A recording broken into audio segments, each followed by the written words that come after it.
Hello, my name is Philemon Righa. In this video, we'll look at how to tackle a cloze test. This lesson targets the high school students, particularly the Form 4s. Now, before we move on with the lesson, I want you to look at the diagrammatic representation on your screen. Think of what it may mean.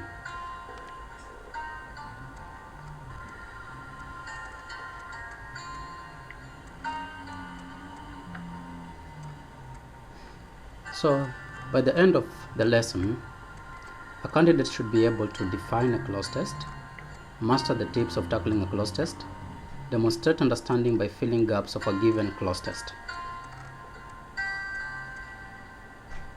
You must be wondering, a cloze test? What type of a test is this?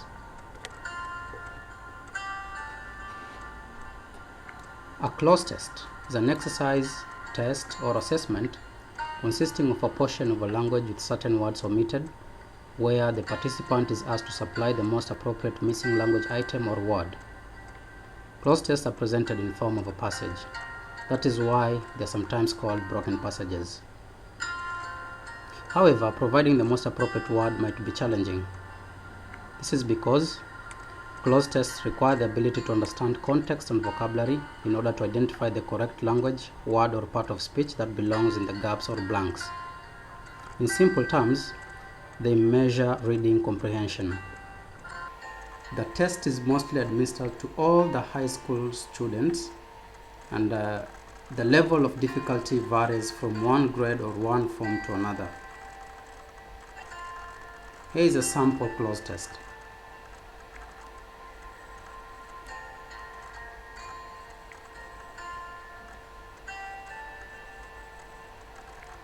So how do you go about filling in the gaps in a cloze test?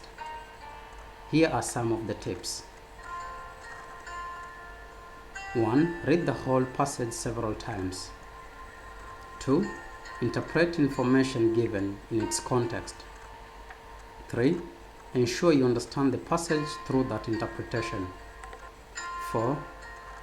For each gap, try to work out the full meaning of the sentence. 5. Read the sentence before and after the gap. And finally, understand the word classes and how they are used in the sentence.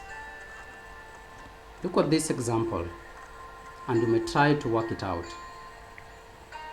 Jonah dash down the stairs, bumping along like a quarter in a tumbling dryer. The possible words could be A. Tumbled, B. Fell, C. Dropped. Which could be the most appropriate word in that gap?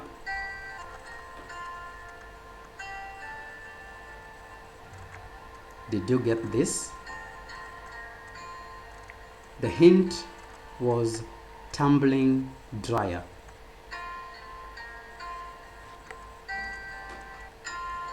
Now, what do you need to do when filling the gaps? 1. Ensure you write one word. This is because most of the cloze tests ask you to supply the gap with the most appropriate word, not words. 2. Use the correct spelling. 3. Punctuate the words correctly. 4. Use the correct tense, especially when the gap requires a verb.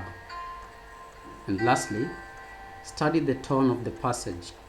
This will help you to come up with the most appropriate word, especially a gap which requires an adjective. Look at this simple cloze test and try to fill in the gaps.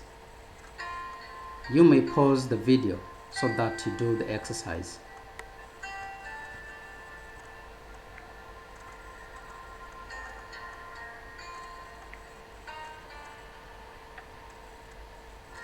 Did you have the following words?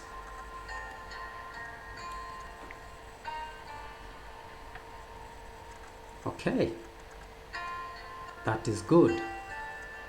You can see how simple a cloze test can be.